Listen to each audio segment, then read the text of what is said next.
I know, a lot of you guys from Florida, California are like, nah, that's not clean.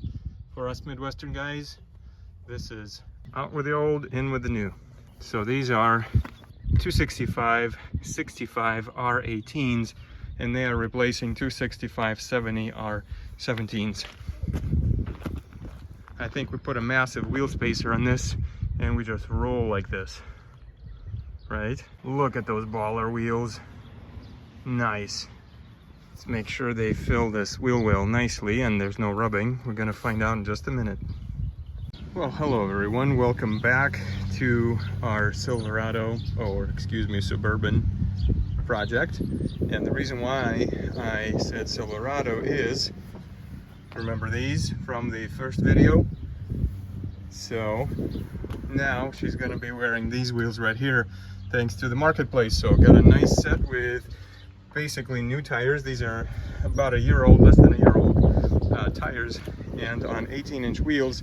And we're going to replace these corroded 17-inch ones, so a bit of an upgrade, and we'll probably gain about an inch of height on this. So stay tuned as we replace these old wheels and tires.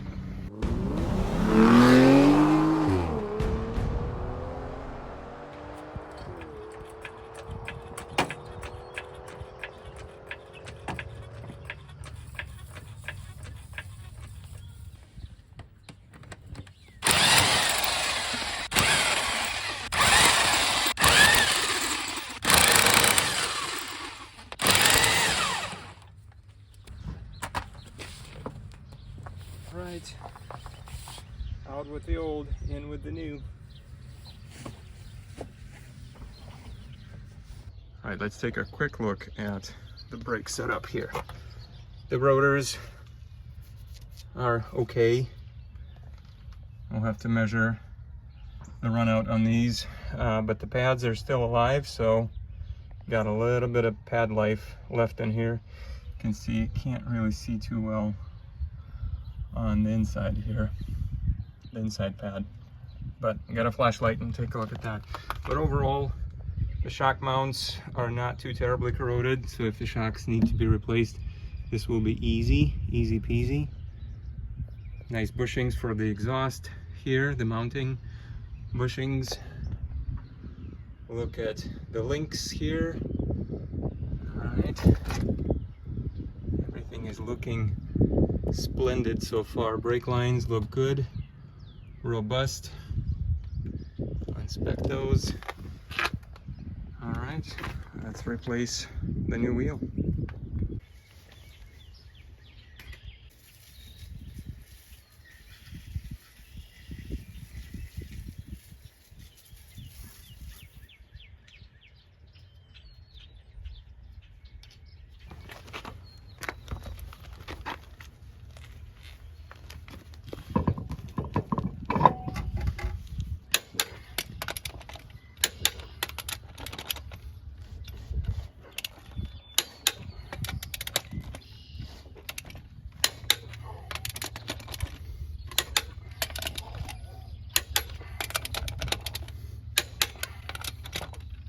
And we'll retorque him again after about 50 miles.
Doing a quick inspection of the front brakes.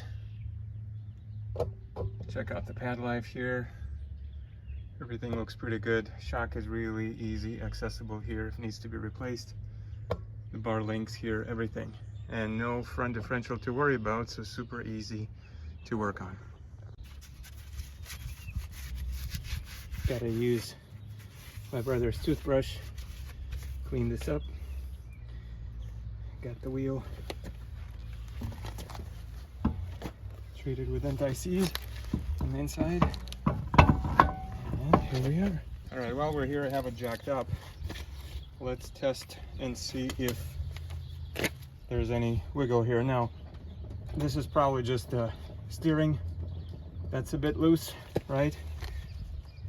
But 12 o'clock, 6 o'clock, there is no movement, so likely the wheel bearing is okay.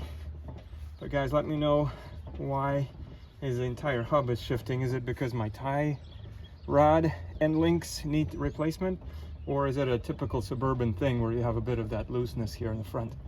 See how much movement there is? But I can feel like the steering rack is moving. The other side is not jacked up, that's why it's not moving, but it's a two-wheel drive model again. So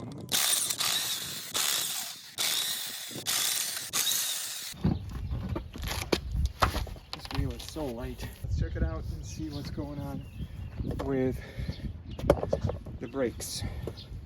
Pad looks pretty good, plentiful right there. And on the other side, the rotor looks okay.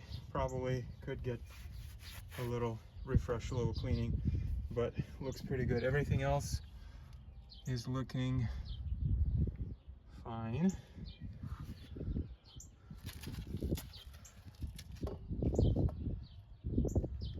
Stabilizer bushing link.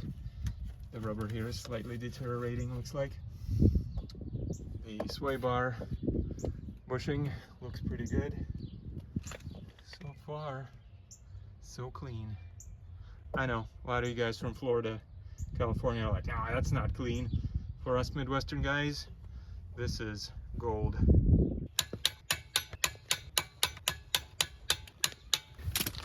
She tight. I'm gonna go on the other side and see if she's tight. All right, boys and girls, here's the Suburban with new Silverado wheels. What do you think? I think that looks awesome. Not only we don't have the cords showing on the tires, these tires are practically brand new, and the wheel upgrade is pretty stunning. These actually came off of a Southern truck also from Arkansas, so super happy about that. Very good stuff. What a treat for a Midwestern driver, isn't it? And now the very first upgrade on this Suburban is complete. Stay tuned for the next one. Thanks again for watching. Consider subscribing, and hopefully catch you on another video.